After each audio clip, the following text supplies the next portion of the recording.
Aleluia.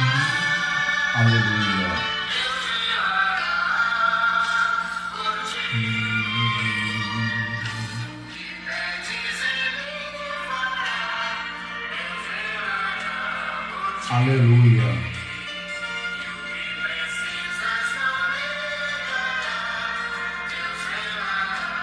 Porque Deus cuidará de ti. Aleluia.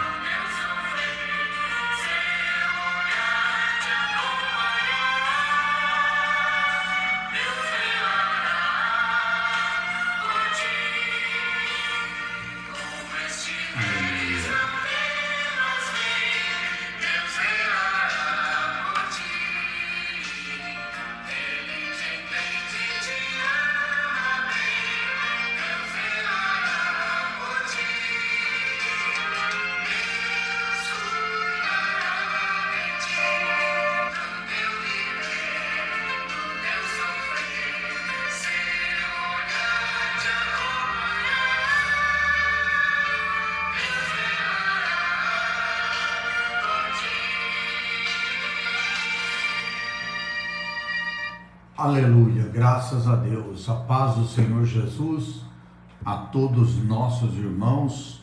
Hoje, quarta-feira, como nós fazemos todas as quarta-feiras pela graça do Senhor Jesus, hoje é nosso estudo bíblico online.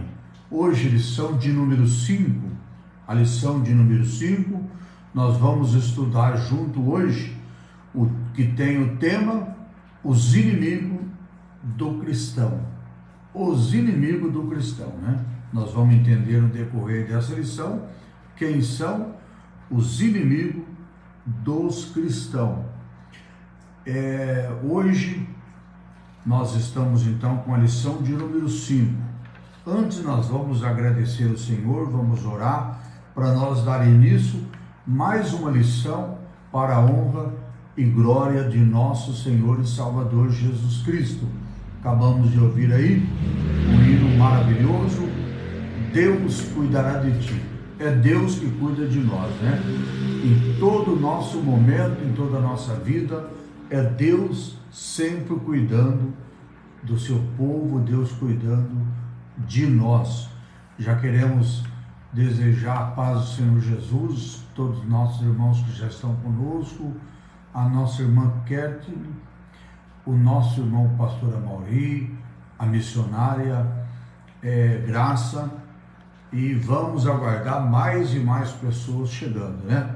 Senhor Deus e Pai, obrigado nessa noite, por esse momento que nós estamos, Senhor, na Tua presença, para junto, meu Pai, já iniciarmos mais um estudo da Tua Palavra, como todas as quarta-feiras, Senhor, tem nos abençoado, tem nos dado graça, tem nos dado, Pai querido, o privilégio de nós estarmos realizando esse estudo bíblico. Pai, nós oramos em favor de todos os lares, todas as casas, todas as famílias, as pessoas que estão enfermos, que estão necessitados da Tua bênção, e assim, ó Deus, nós te pedimos, Senhor, que através do Teu Espírito Santo, o Senhor venha nos dar sabedoria, entendimento, para junto, meu Deus, nós estudarmos a Tua Palavra. Muito obrigado a Deus, em nome de Jesus. Amém. Graças a Deus, irmãos. Então, lição de número 5 traz o título, os inimigos do cristão. Nosso texto áureo dessa noite, ele nos diz assim: se vivermos no Espírito, andemos também no Espírito. Não sejamos cobiçosos de vanglórias, irritando-nos uns aos outros, invejando um dos outros. Está escrito isso em Gálatas, no capítulo 5, versículo 25 e o 26. A paz do Senhor também, nosso irmão Romildo. Verdade prática diz: na jornada da fé há inimigos que tentam nos atrapalhar. Esses inimigos são o diabo, a carne e também o mundo. mas a palavra de Deus nos diz que em Cristo nós somos mais do que vencedores. Então, em Cristo, nós podemos vencer o diabo, podemos vencer a carne e também podemos vencer o mundo, né? Então, não é que nós vamos vencer, é que o Senhor Jesus venceu por nós, né? Então, quando nós estamos em Cristo, somos mais do que vencedores por aquele que nos amou, que é o Senhor Jesus, como nos fala a palavra do Senhor, né? Nós vamos então estar lendo agora a leitura em classe. A leitura em classe desta noite está em Romanos, livro de Romanos, capítulo 6, e nós vamos ler o versículo do 11 ao 14. Depois nós vamos lá para as cartas de João, 1 João, no capítulo 2, vamos ler o versículo 15, 16 e também o versículo 17. Então nos diz assim Romanos 6 e 11: assim também vós considerai-vos como os mortos para o pecado, mas vivo para Deus em Cristo Jesus nosso Senhor. Não reine, portanto, o pecado em vosso corpo mortal, para lhe obedecerdes em suas concupiscências. Nem tampouco apresente os vossos corpos ao pecado por instrumento de iniquidade, mas apresentei-vos a Deus como vivos dentre mortos, e os vossos membros a Deus como instrumento de justiça, porque o pecado não gera domínio sobre vós, pois não estáis debaixo da lei, mas debaixo da graça. Ou seja, aqueles que estão andando segundo o Espírito, dentro da vontade de Deus, é dessa forma que acontece, né? Agora nós vamos para as cartas, lá nas cartas de João. Nós vamos ler o capítulo 1, aliás, o capítulo 2 de 1 João, versículo 15, 16 e 17, nos diz assim: não ameis o mundo, nem o que há no mundo. Se alguém ama o mundo, o amor do Pai não está nele. Porque tudo que há no mundo, a concupiscência da carne, a concupiscência dos olhos e a soberba da vida não é do Pai, mas é do mundo. E o mundo passa, a sua concupiscência, mas aquele que faz a vontade de Deus permanece para sempre. Então olha aí o conselho da palavra de Deus para todos nós, né? Graças a Deus por isso.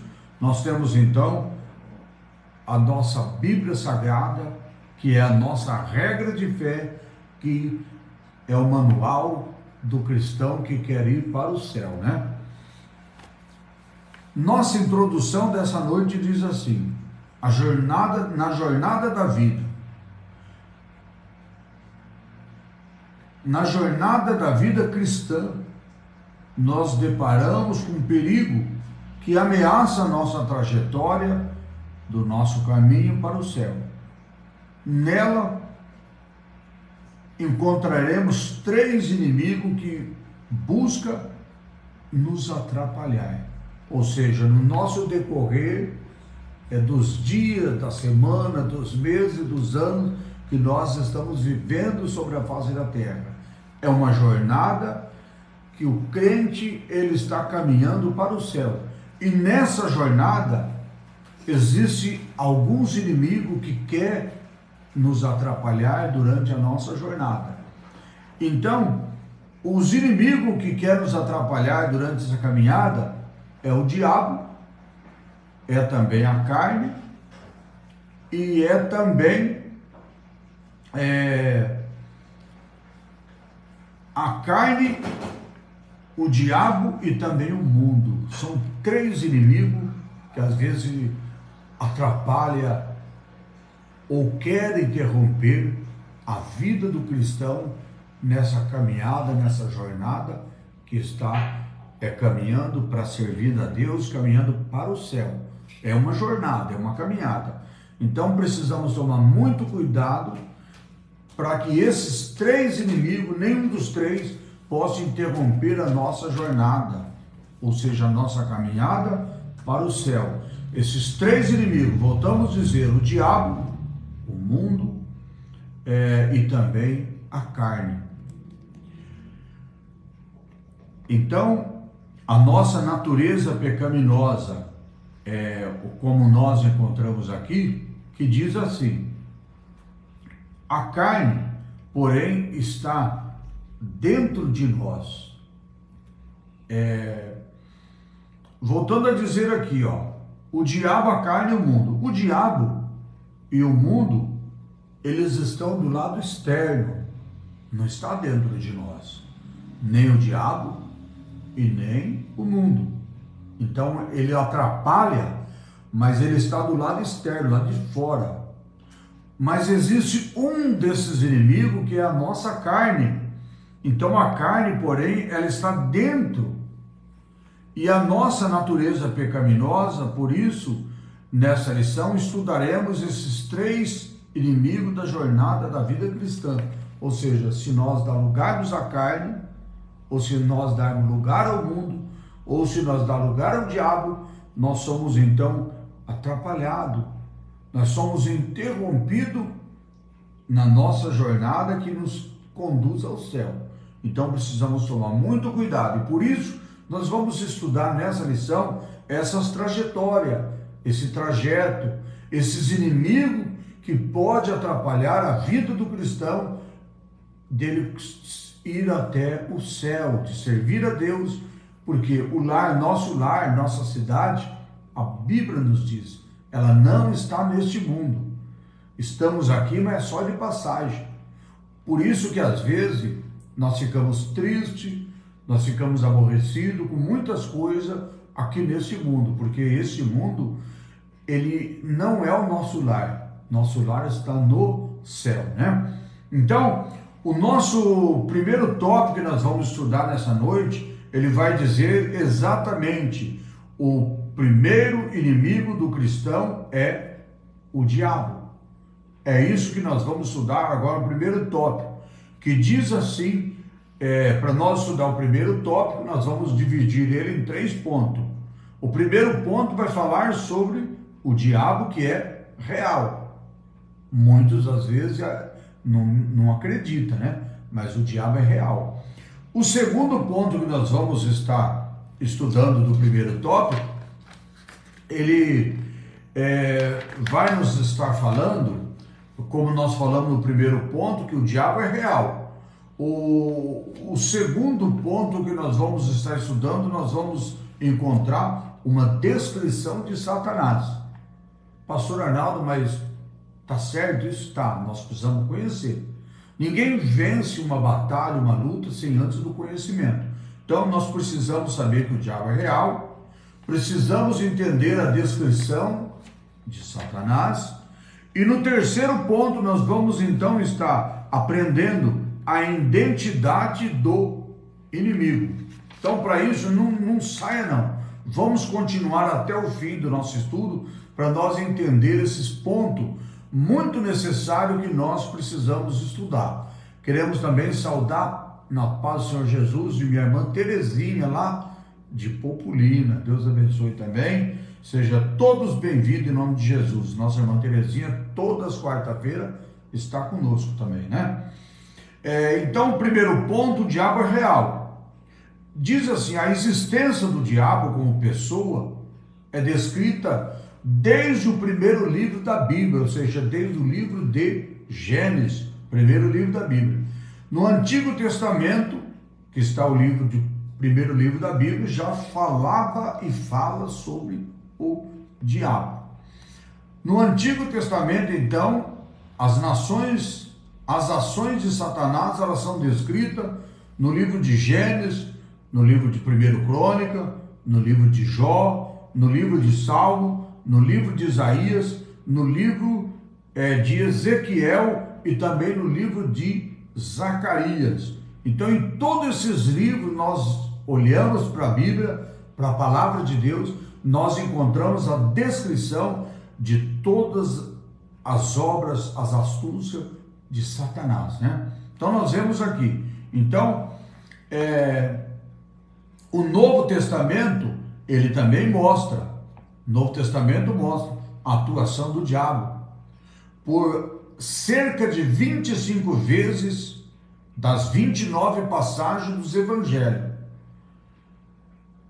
em que Jesus o menciona, o próprio Jesus menciona o diabo, né? Para nós entendermos o que a palavra de Deus, ela nos alerta a respeito desse inimigo terrível das nossas almas, que é o diabo. Em seu ministério, o próprio Jesus fala dele em seu ministério. Em seu ministério, o nosso Senhor atesta a realidade de Satanás, como está lá no livro de Mateus, capítulo 13, versículo 39, também no livro de Lucas, no capítulo 11, o versículo 18.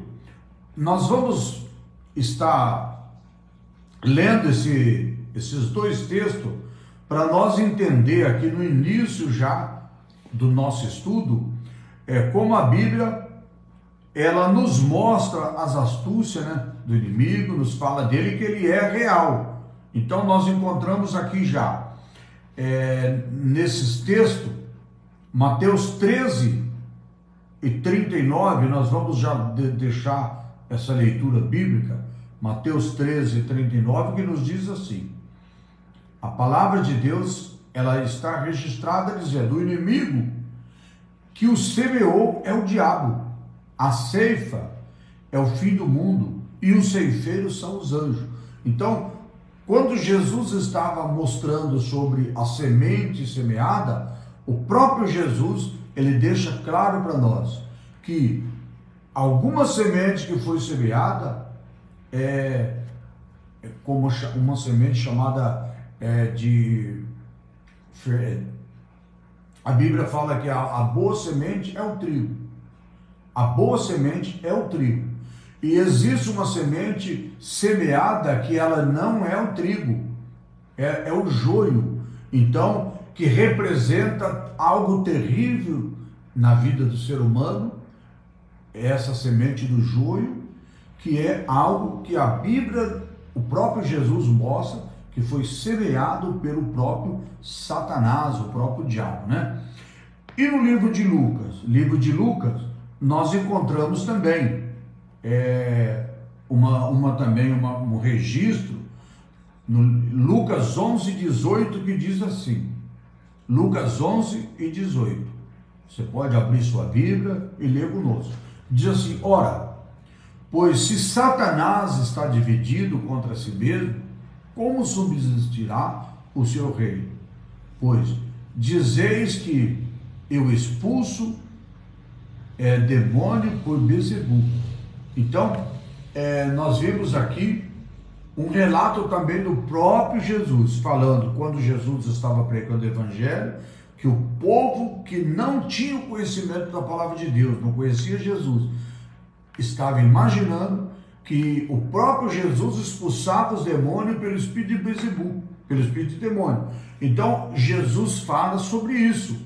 Ele mostra para nós sobre essa também passagem bíblica, né?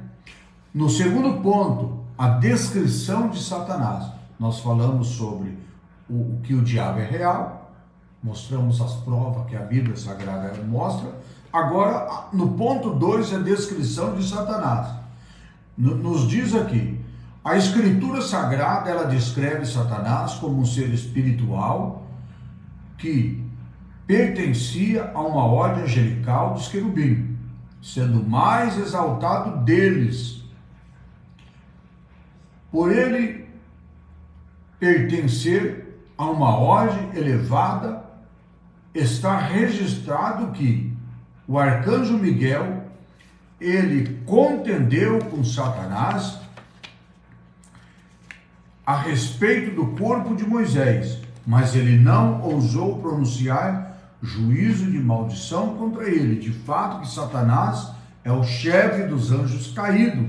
Ele possui poder, porém suas ações estão limitadas, mas é visto como o Deus desse século, o príncipe das potestades do ar. Uma passagem muito interessante, muito importante, de nós estarmos bem atentos a esse estudo, quando diz que Satanás, ele era um anjo, e ele era um dos principais lá no céu. Nós vamos encontrar registrado no livro de Ezequiel, nós vamos também estar pegando essa referência, no capítulo 28 do livro de Ezequiel. Nós vamos ver Ezequiel 28, o versículo do 12 ao 14. Então, Ezequiel 28,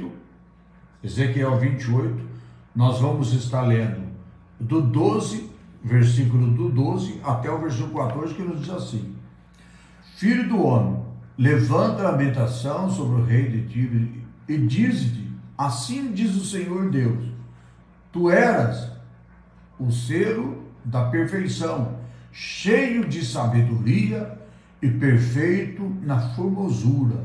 Aqui está falando de Satanás. E depois diz o versículo 13, e estiveste no Éden, jardim de Deus, cobria-se de toda a pedra preciosa, cornalina, o topázio, o ônix, o crisólita, o berilo, o jaspe, a safira, a granada, a esmeralda e o ouro. Em ti se faziam os teus tambores e os teus pífaros, no dia em que fosse criado, foram preparados. Continua falando de Satanás. Agora versículo 14. E eu te coloquei com o querubim da guarda, estivesse sobre o monte santo de Deus, andaste no meio das pedras afogueadas. Então aqui está falando de Satanás. Era quando Deus criou Satanás, criou este anjo de luz. Ele era o anjo de luz do nosso Deus. Então, por que aconteceu então dele virar o diabo, Satanás? Porque ele se rebelou contra Deus. Ele então se exaltou e provocou tudo aquilo que a palavra de Deus nos mostra. Então ele se torna agora o inimigo de Deus e o inimigo do povo de Deus. No livro de Judas, também o capítulo 9, o versículo 9 também nos fala: por ele pertencer uma ordem elevada, ele está registrado que o arcanjo Miguel contendeu com Satanás. E então nós vemos que o arcanjo Miguel, quando ele contenda com Satanás, a Bíblia nos diz que ele não ousou dizer palavra de maldição. Por quê? Porque isso pertence a Deus, né? E às vezes eu, às vezes você, às vezes nós, às vezes queremos achar que nós podemos fazer isso, né? Mas tudo isso só pertence ao nosso Deus. Toda a vingança, todo o juízo pertence a Deus e não a mim, e nem a você, e nem a nós, né? Então, vamos continuar aqui com o nosso estudo. Diz assim: também podemos afirmar que Satanás é um ser que possui personalidade, ou seja, ele tem inteligência, ele também tem raiva, e ele também tem desejo, ele também tem, sabe o quê? Vontade. Então, podemos afirmar, então, tudo isso para nós entendermos que realmente Satanás existe. Ele existe. E nós só podemos vencer ele através do sangue de Jesus Cristo. Só podemos vencer ele através da grande e poderosa misericórdia de Deus, porque a palavra de Deus nos mostra claramente para nós entendermos dessa forma. Então, o que nós estamos procurando entender aqui? Procurando entender sobre, no ponto 2, a descrição de Satanás. Nós estamos mostrando o que a palavra de Deus ela está registrada para nós. Quando nós falamos aqui personalidade, Satanás ele tem personalidade, ele tem inteligência. Vamos ver o que está escrito lá no livro de 2 Coríntios. 2 Coríntios 4:4. Vamos entender o que diz a Bíblia. Não dá para nós pegar muitas referências, mas algumas referências aqui no início, para nós entender, nós temos que estar pegando, porque senão nós perdemos o sentido do nosso estudo, né? Então, 2 Coríntios 2. 2 Coríntios 2. Eu vou ler o versículo... Não, 2 Coríntios 4:4, perdão. 2 Coríntios 4:4 primeiro. Diz aqui, 2 Coríntios, vamos voltar aqui, 2 Coríntios 4, o versículo 4 diz assim: nos quais o Deus desse século cegou o entendimento dos incrédulos, para que eles não resplandeça a luz do evangelho da glória de Cristo, o qual é a imagem do nosso Deus. Quem é o Deus desse mundo? É Satanás, né? Escrito não com Deus maiúsculo, escrito com deuses, escrito deuses com D minúsculo. Às vezes eu vejo as pessoas escrevendo na internet aí Deus e usa o nome minúsculo, a letra minúscula. Não faça isso, né? Quando você vai escrever o nome de Deus, o Deus verdadeiro, Criador do céu e da terra, escreve com letra maiúscula, porque com letra minúscula é o Deus desse mundo, que é Satanás. Então, que cegou a mente do povo. Olha o que diz a palavra de Deus no versículo 4 que nós lemos: nos quais o deuses desse século, que é Satanás, cegou o entendimento dos incrédulos, ou seja, das pessoas que não conhecem a Deus, as pessoas que ainda estão incrédulos, não são cristãos, não crê na palavra de Deus. Ele cegou os incrédulos para que não resplandeça a luz do evangelho da glória de Cristo, ou seja, para que eles continuem cegos, sem o entendimento, o conhecimento da palavra do nosso Deus. Então, o Deus desse mundo é Satanás. Vamos também estar continuando aqui. Então nós falamos que ele tem personalidade. Então para isso nós vamos agora em 2 Coríntios ainda, vamos continuar. 2 Coríntios 11 e o versículo 3 que nos diz assim: mas temo que assim como a serpente enganou a Eva com a sua astúcia, assim também seja de alguma sorte corrompidos vossos entendimentos, e se aparte da simplicidade e da pureza que há em Cristo.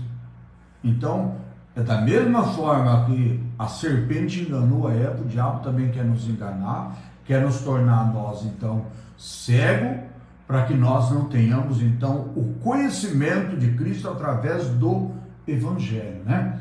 Então, dessa forma, nós vamos ver também, Satanás, ele tem também raiva.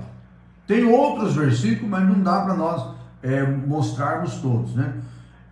Raiva. Livro de Apocalipse, último livro da nossa Bíblia. Último livro da nossa Bíblia. Livro de Apocalipse, capítulo de número 12, o versículo de número 7, que nos diz assim: então houve guerra no céu. Miguel e os seus anjos batalharam contra o dragão, e o dragão e os seus anjos batalharam. Então, Satanás, ele tem raiva, por isso que ele cria uma guerra, uma batalha, ele peleja contra eu, contra você, contra todos nós, para que nós então não sirvamos o nosso Deus, né? O nosso Senhor considerava que Satanás considerava uma pessoa, e por isso usou pronomes pessoais para se referir-se. Então, nós entendemos que Satanás, ele não é como muitas pessoas imaginam. Ele é uma pessoa, ele tem personalidade, ele tem inteligência, ele tem raiva, ele tem desejo, e ele também tem vontade própria. O ponto de número 3, ele fala sobre a identidade do inimigo. E podemos conhecer o inimigo por meio dos nomes que a Bíblia usa para descrevê-lo. Quais são os nomes que a Bíblia usa para descrever o nosso inimigo, que é Satanás, que é o nosso adversário?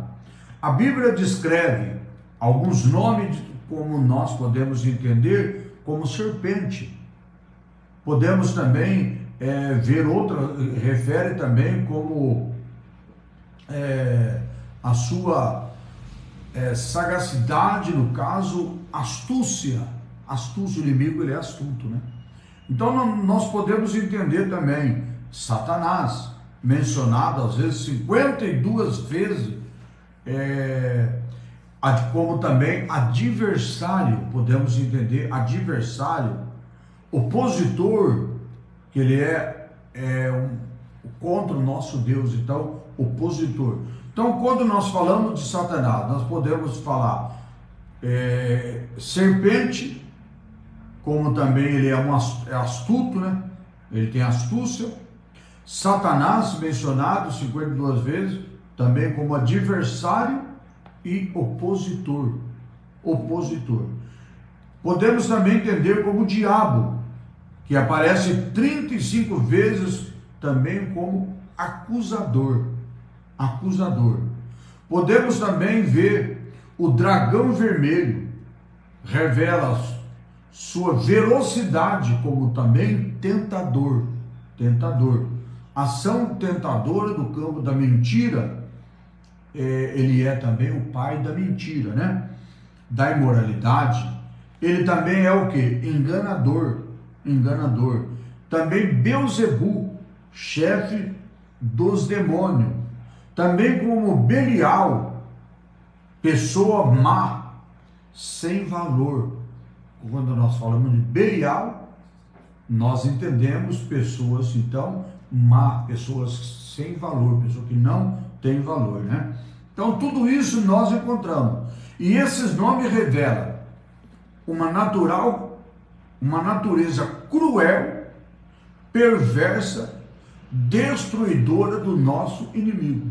Então, nós vemos que, olhando para a palavra de Deus, nós não vamos ser enganados, porque a palavra de Deus, ela descreve para nós certinho a identidade do inimigo, que veio para matar, veio para roubar e veio também para destruir.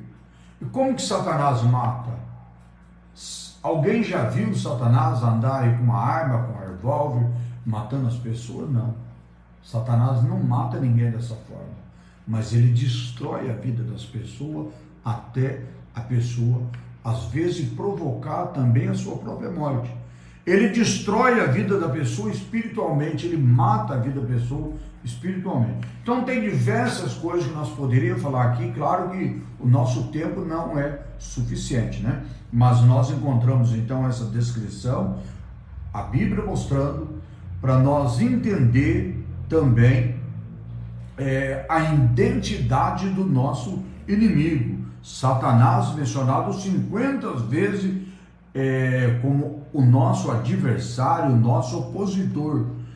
Diabo como 35 vezes, como também acusador maligno. Revela também o seu caráter, como nós entendemos, como dragão vermelho, que releva a sua velocidade, como tentador, ação que tentador. Ele tenta todas as pessoas, né? Procura de todas as formas fazer que as pessoas então passem por momentos difíceis na sua vida, né? Então, enganador, Beelzebul, chefe dos demônios, Belial, porque ele é mau e sem valor. Então, tudo isso nós vemos a identidade do nosso inimigo, chamado de Satanás.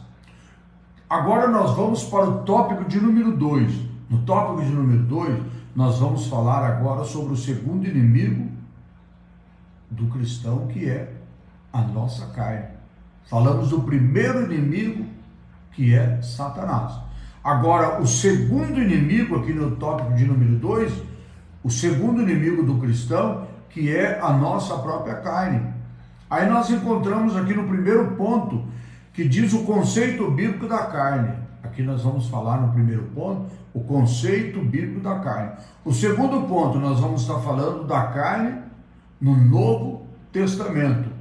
No terceiro ponto, nós vamos a perspectiva doutrinária da palavra de Deus. Então, para isso nós vamos ter que entender ponto a ponto, para nós então compreender o que é o inimigo das nossas almas, que nós estamos falando, o segundo inimigo, que é a nossa própria carne. Então, diz assim, no conceito bíblico da carne, há 4 definições para a palavra carne. Então, vamos entender. Quando nós falamos do conceito bíblico da carne, nós precisamos então entender aqui 4 pontos, 4 definições, como que nós podemos entender a palavra carne. Porque carne não é aquela que nós vamos no açougue e compramos, não é nada disso, nós estamos falando de algo diferente. Então, o primeiro ponto, quando nós falamos de carne, é o tecido muscular do corpo humano e também dos animais. O corpo humano inteiro, tudo isso podemos imaginar de carne, né? Tanto do ser humano como também dos animais, que tem um corpo, que ele tem um tecido que é chamado de carne, é titulado como carne. O segundo é o corpo inteiro. O segundo, o primeiro está falando desse tecido que é a carne. O terceiro vai falar sobre essa dimensão do nosso corpo inteiro, que também tem a descrição, um título chamado de carne. O terceiro, o ser humano, segundo a sua fragilidade, mortalidade. Então, todo o ser humano, ele está sujeito à morte. Ele está relacionado nessa fragilidade, que todos nós um dia nós vamos morrer. Então, ou seja, a nossa carne, ela é frágil, né? Nossa carne então está sujeito à mortalidade, ou seja, a morrer. Então, esse é o terceiro ponto. O quarto ponto que nós precisamos entender é a natureza pecaminosa. Quarto ponto é a natureza pecaminosa, que todo ser humano, né? Todo homem, toda mulher. Por isso nós precisamos pedir a Deus, quando alguém comete um erro, para nós não julgarmos ele, porque todo ser humano está sujeito dessa forma que a Bíblia fala, sujeito a cair no fracasso, a cometer o erro, cometer o pecado. Então, o quarto ponto, o terceiro ponto aqui, aliás, o quarto ponto é isso. Dentre muitas perspectivas da palavra carne na Bíblia, a expressão concupiscência da carne tem grande relevância. A palavra relevância significa aquilo que é de fundamental importância. Então, quando nós falamos assim, quando nós estamos dizendo dessa forma assim, que é de grande relevância, nós estamos falando de algo de muito importante, algo fundamental, muito importante. Então, por isso, nós precisamos entender isso. Dentre muitas perspectivas da palavra carne na Bíblia, a expressão concupiscência da carne, ela tem grande relevância. ou seja, grande importância. Quando o apóstolo João ele usa esse termo, ele se refere à satisfação carnal em todas as dimensões, em todas as suas dimensões. Ele fala sobre glutonaria, ele fala sobre a sensualidade, sobre a bebedeira, relações sexuais ilícitas. A expressão revela que não há critério ou norma moral num contexto em que a busca pelo prazer individual dita a tendência.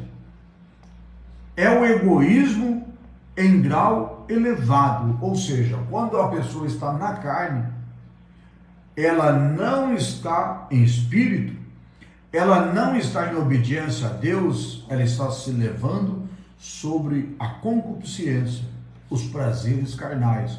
Ela está então de uma maneira que nós podemos falar dessa forma que nós lemos aqui. Ela está naquela expressão que não há critério, que não há norma. Ela vive do jeito que ela imagina, do jeito que ela quer, e não tem critério, não tem norma, não tem nada, porque ela está sob o domínio da carne. Ela está sob o domínio do pecado, que é a concupiscência da carne. Então, por isso, ela está vivendo uma vida sem limite, está vivendo egoísmo, está vivendo de uma forma elevada, não tem limite, não tem norma, não tem nada, né? Mas o segundo ponto diz que a carne no Novo Testamento, é isso que vamos estudar, que na perspectiva do Novo Testamento, o termo grego, sarx, isto é, carne, é uma referência direta à totalidade da natureza humana pecaminosa. A parte de Deus degradada sem a presença do Espírito Santo. Ou seja, é uma maneira da pessoa estar vivendo sem Deus, sem a presença do Espírito Santo. Ela precisava estar vivendo a sua vida debaixo de toda a glória de Deus, mas ela está vivendo sem o Espírito Santo. E nós sabemos que sem o Espírito Santo nós não conseguimos servirmos a Deus. Sem o Espírito Santo o homem não consegue dominar os desejos carnais, os prazeres da carne. Então ele está vivendo uma vida que era para viver adorando a Deus, servindo a Deus, mas ele está segundo a carne, sem o Espírito Santo. E o homem não consegue, o homem, a mulher, ninguém consegue viver na presença de Deus, servindo a Deus, obedecendo a Deus, sem a presença do Espírito Santo. Então, quando o homem não está vivendo uma vida na direção do Espírito Santo, ele está vivendo carnalmente. Quando ele está vivendo carnalmente, ele não consegue servir a Deus, ele não consegue estar na presença de Deus, porque ele está na podridão do pecado, dominado pela carne, na concupiscência do pecado, e por isso, vivendo sem Deus, ele é dominado pela própria carne. A carne, ela se opõe contra Deus, se opõe-se a Deus e os seus propósitos, pois ela tenciona caminhar de modo independente por causa independente do Altíssimo, ou seja, uma pessoa que não está vivendo uma vida servindo a Deus, ela está independente. Quando a pessoa é dependente de Deus, ela não faz a sua vontade, ela não faz nada sem consultar a Deus, sem buscar a Deus. Mas quando ela está vivendo uma vida independente, ela está realmente vivendo de qualquer forma, de qualquer maneira. É a mesma coisa, para fazer uma comparação, dos filhos. Quando os filhos estão vivendo sob os cuidados dos pais, na dependência dos pais, eles estão sob os cuidados dos pais, ele obedece os pais, eles realmente não faz aquilo que ele quer, tudo ele está no controle dos seus pais. Quando ele se torna independente, ele então não tem mais aquela obediência, eles realmente já se tornam independentes. Tudo que eles fazem, às vezes os pais não ficam nem sabendo, às vezes não tomam nem conhecimento, né? Então, para nós entender assim, o homem que está vivendo na carne, vivendo na independência de Deus, ele não serve a Deus, ele está fazendo tudo o que ele deseja, e ele está vivendo na carnalidade, se opõe a Deus, porque a carne se opõe a Deus, e os seus propósitos, pois ela funciona, caminhar de modo da independência do Altíssimo, fora da vontade do nosso Deus, né? O seu desejo e vontade estão fora dos planos de Deus, fora dos planos divinos. Ela faz com que o ser humano haja como se fosse o próprio Deus, ou seja, eu faço o que eu quero, ou seja, tudo que eu quero fazer eu consigo, eu tenho força, eu tenho poder. As pessoas se acham, se acha que ela é o próprio Deus, ela não depende mais do Deus verdadeiro, o Deus criador dos céus e da terra, né? Então, ponto 3, a perspectiva doutrinária da palavra carne, é o ponto 3, a perspectiva doutrinária da palavra carne. Doutrinariamente, a carne é a natureza humana, pois da queda de Adão, então, ou seja, doutrinariamente, no conceito de todas as pessoas, doutrinariamente, a carne é a natureza humana depois da queda de Adão, ou seja, se eles não tivessem pecado, nós então não estaríamos na dependência da carne, nós estaríamos na independência do nosso Deus. Mas hoje as pessoas estão vivendo na dependência da carne, nem se preocupa com Deus, não busca Deus, às vezes nem passa pela mente ou no coração da pessoa que ele serve a Deus, ou que existe o nosso Deus, né? Então, como vimos, a expressão carne, ela pode ser usada para referir-se ao corpo humano, mas também ela pode se referir à natureza pecaminosa. Então, tanto pode, quando nós falamos a palavra carne, tanto nós podemos imaginar o nosso corpo humano, mas também a natureza pecaminosa. Então, se alguém fala assim, você está vivendo na carne, não é que ele está vivendo apenas no corpo físico, mas está referindo que ele está vivendo uma vida sem Deus, que ele está vivendo uma vida do jeito que ele quer viver, e não sobre as ordens ou os cuidados ou o controle do nosso Deus, ou servindo a Deus, né? Então isso chamamos de natureza pecaminosa. E nesse sentido, embora uma mesma palavra ela possa trazer os sentidos diferentes, não há razão de nós então confundir entre carne como corpo e carne como natureza pecaminosa. Não há confusão. Nós podemos entender claramente o que é a carne, que é o corpo, e o que é a carne, que é a natureza pecaminosa.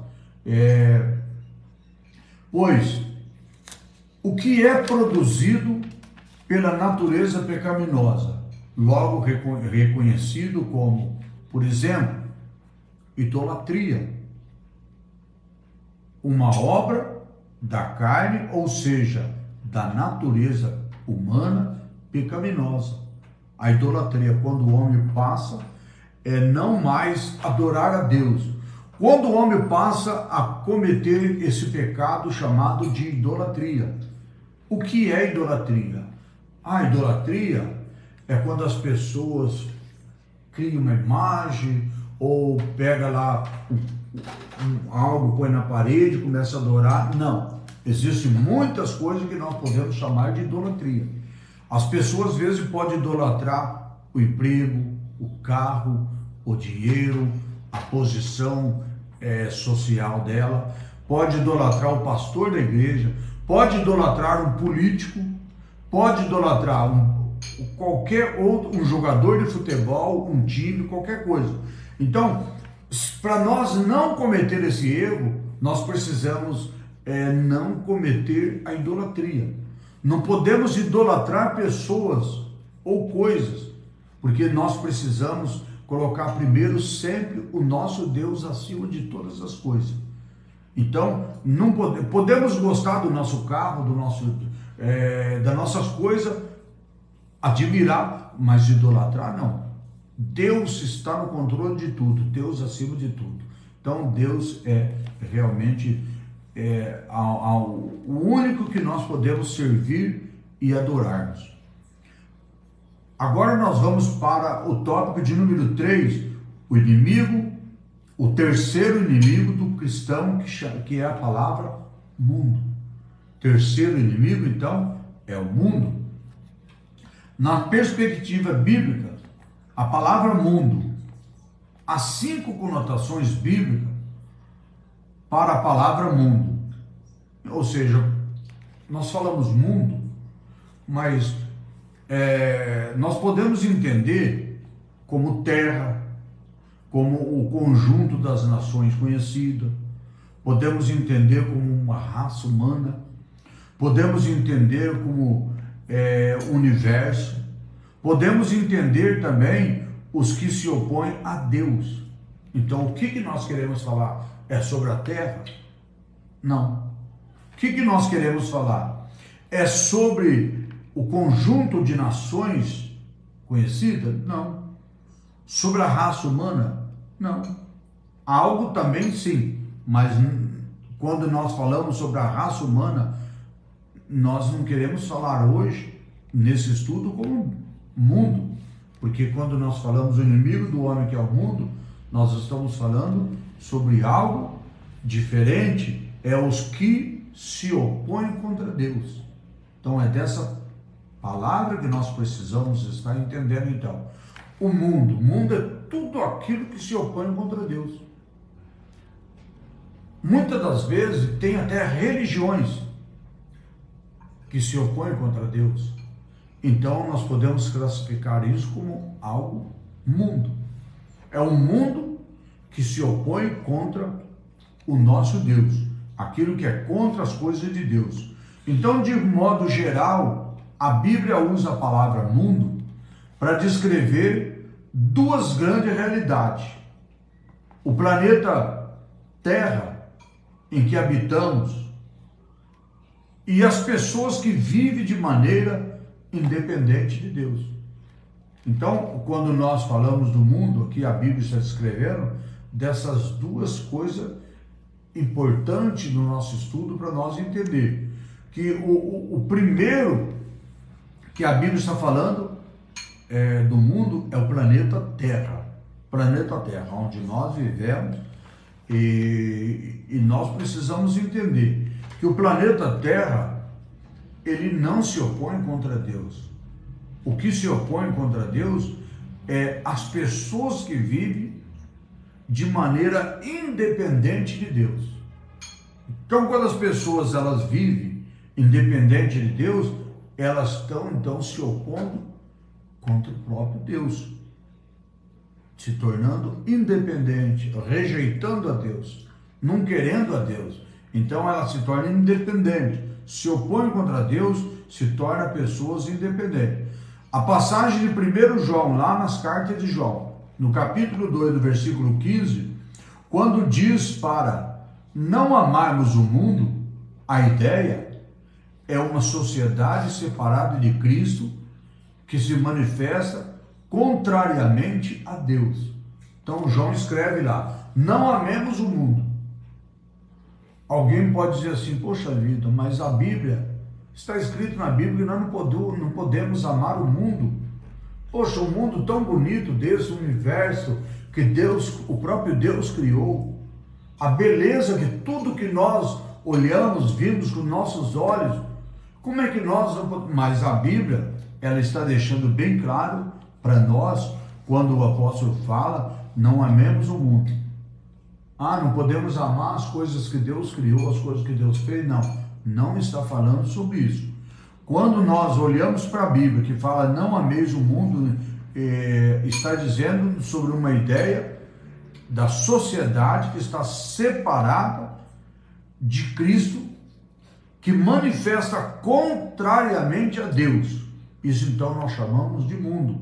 Esse é o mundo que a Bíblia está dizendo, para nós não amarmos dessa forma, de estarmos independentes, separados de Deus e deixando de servirmos a Cristo, pois é algo que está dominado pelos vícios, mais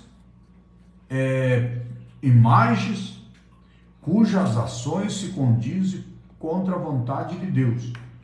Então, quando o apóstolo escreve no amar o mundo, ele está dizendo isso. Não está dizendo dessas coisas que nós acabamos de falar. Na epístola, esse vício, eles são classificados em 3 níveis: concupiscência da carne, concupiscência dos olhos e também a soberba da vida.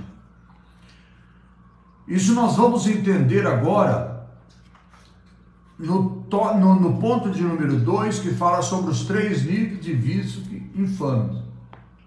As concupiscências da carne, dos olhos, da soberba da vida, são níveis de vícios infames que todo cristão encontrará diante da sua jornada, da sua caminhada, ou seja, no nosso dia a dia, né? Então, falar sobre a concupiscência da carne. A concupiscência da carne, ela tem a ver com a natureza humana, o comprimento dominada pelo pecado, corrompida, decaída, todo ato do corpo para os fins infames e imorais. Ou seja, então, quando nós falamos da concupiscência da carne, nós estamos falando sobre isso. Nós estamos falando, então, da natureza humana que se cumprimenta pelo domínio da carne. Em vez de servir a Deus, estão dominados pela carne, estão vencidos pela carne, estão corrompidas, estão decaídas.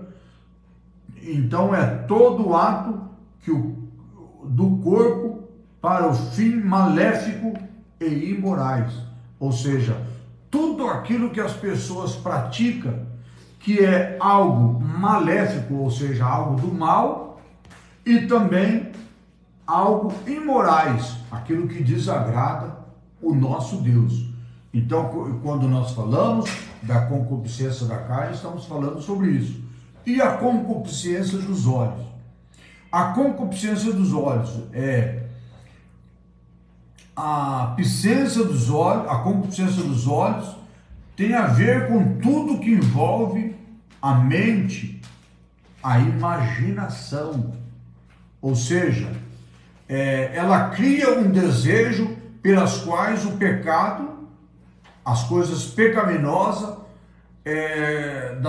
aquilo que são oferecido através da mídia, da música, do filme, da literatura, a arte, para ceder os desejos carnais. Por isso que a Bíblia fala assim. A Bíblia deixa bem claro para nós: o que os olhos não viram, o coração não sente. Então as pessoas, através da concupiscência dos olhos, dos olhos, as pessoas podem ver algo que pode se contaminar, às vezes através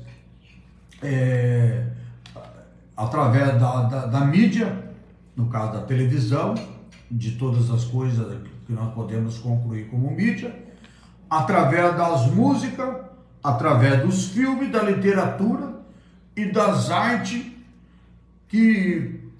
para ceder aos desejos carnais. Então, nas artes, nas músicas, de todas as formas, nos filmes, Por isso que eu já resumi tudo dizendo que os olhos não viram, o coração não sente. Isso a Bíblia nos mostra para nós. Então isso se torna, quando nós falamos concupiscência da carne, se torna tudo aquilo que através dos nossos olhos nós podemos criar imaginação, criar desejo, que possa então fazer que a nossa mente ela possa nos levar então a nós cairmos no pecado que é chamado a concupiscência dos olhos.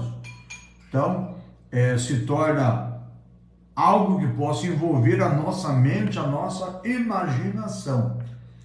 Agora, quando nós vamos falar sobre a soberba da vida, esse nível de vício expressa uma autoglorificação do homem no pecado, às vezes denotando o seu egoísmo, a sua vanglória e ateísmo. Isso é muito fácil na vida do ser humano, se vangloriar, se gloriar, se achar melhor do que os outros, pensar que ele sabe mais, que ele é mais importante. Às vezes em todos os lugares tem pessoas que se acham mais importantes do que os outros, se acham melhor do que os outros. Então isso pode levar o homem ao egoísmo, à vanglória e ao ateísmo. Então tudo isso é o homem da atualidade, o homem que, desprezando o Criador, se opondo contra o próprio Deus, desprezando a Deus, se opondo contra o próprio Deus, através da soberba da vida. Então, no ponto de número 3, nós vemos aqui o último ponto que nós vamos falar hoje, vencendo o mundo. Ponto 3, vencendo o mundo. Há um sistema carnal que age sob o controle do maligno. Então vamos prestar bastante atenção nisso. Há o diabo, que nós lemos lá atrás na descrição dele, que é chamado de maligno. Então diz aqui, há um sistema carnal que age sob o controle do maligno. Sob o controle de quem?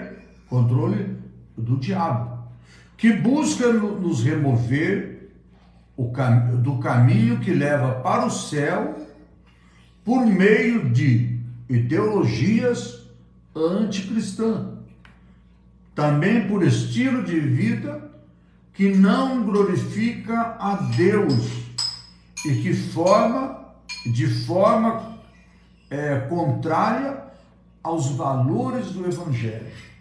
Então nós precisamos tomar muito cuidado sobre isso. Algo que às vezes pode nos desviar do caminho que nos leva ao céu para levar para o caminho chamado de carnalidade.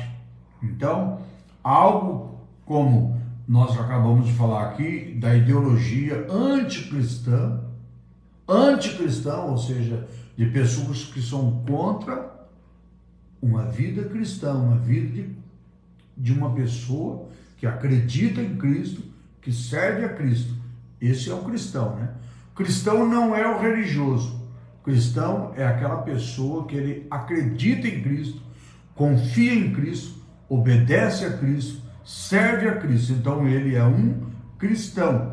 E nessas ideologias anticristãs, com estilo de vida que não glorifica a Deus e de formas contrárias aos valores do Evangelho, ou seja, que leva as pessoas a uma conduta de desprezar o Evangelho, de não mais aceitar o Evangelho de Cristo, de não mais aceitar a palavra de Deus. Para vencer essas investidas é preciso ter uma vida cheia do quê? Do Espírito Santo. Como eu já disse lá no início, o homem, com o seu conhecimento, com a sua força, com a sua capacidade, ele nunca vai vencer o maligno.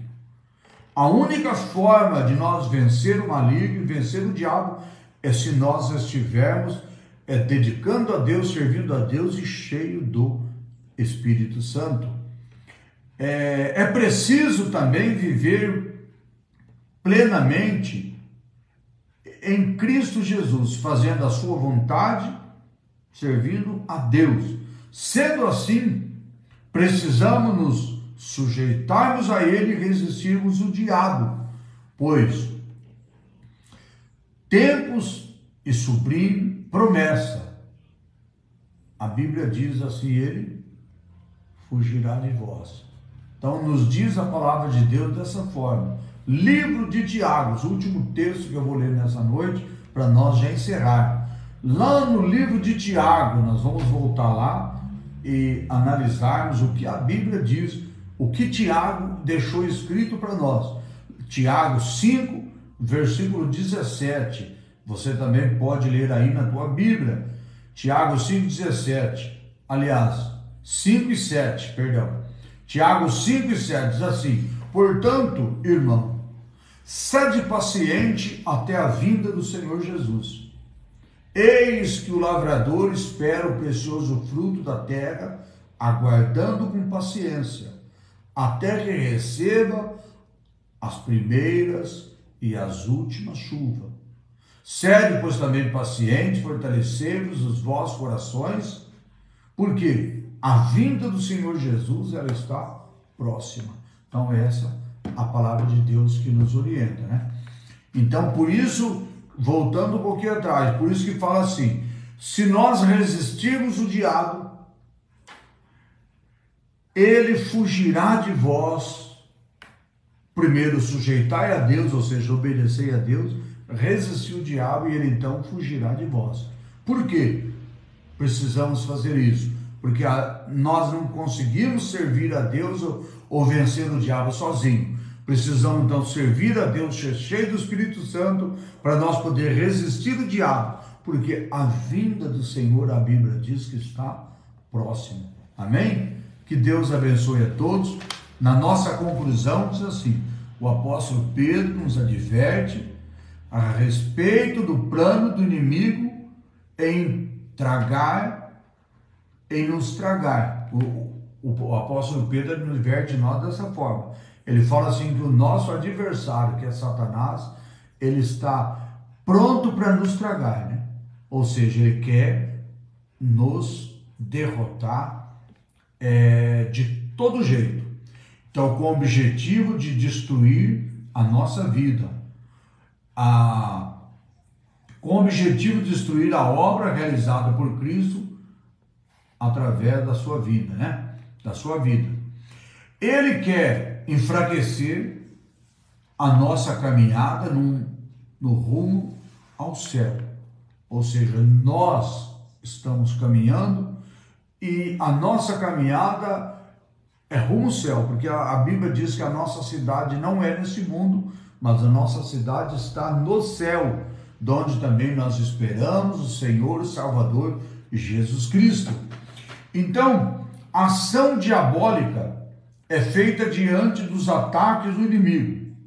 Então, para não cedermos os seus ardis, ou seja, para não cairmos na cilada do diabo, precisamos viver constantemente sob a presença do Espírito Santo, preparado, fortalecido em Deus.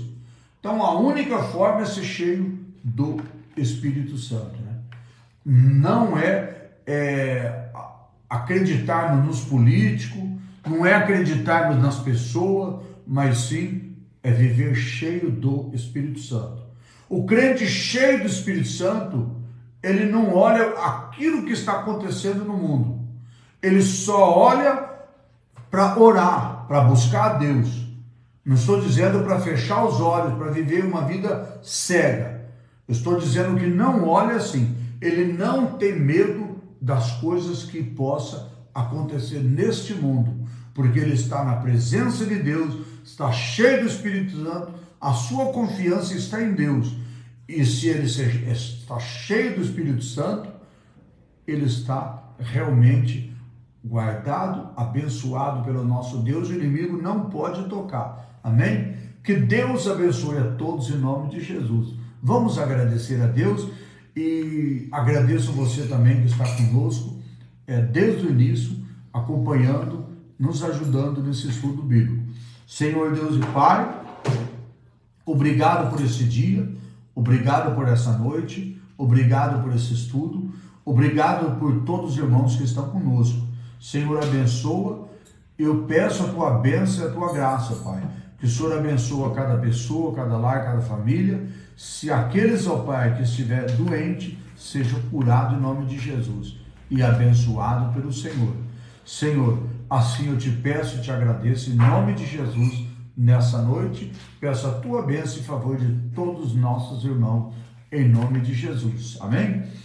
Que o nosso Deus possa continuar abençoando você, tua vida, tua família, teu lar, em nome de Jesus. E não se esqueça que todas as quarta-feiras, sempre 7 da noite, estamos aqui com nossa live, nosso estudo bíblico. E comenta, curte, compartilha. Daqui a pouquinho essa live estará também no Facebook. Aliás, também no YouTube. No Facebook automaticamente já está, porque nós estamos fazendo aqui gravado, né? Mas vamos estar também no WhatsApp com essa live e também no YouTube. Lá no YouTube você pode também comentar, compartilhar, você pode também, se você ainda não está, não assinou a nossa conta lá, você pode também fazer isso. Você pode também fazer parte ali, deixando também o sininho acionado, porque o seu sininho está acionado. Todas as vezes que eu postar aqui um vídeo, uma live, você vai receber a notificação lá também do YouTube, amém? Então que Deus abençoe a sua vida, o seu lar, a sua casa, a sua família. Assim nós agradecemos a Deus e vamos então na bênção apostólica. Que o amor de Deus, a graça de nosso Senhor e Salvador Jesus Cristo esteja com todos vós, não somente hoje, mas para todos sempre, todos diga amém. Deus abençoe a todos na paz do Senhor Jesus Cristo. Até quarta-feira na nossa próxima live, em nome de Jesus.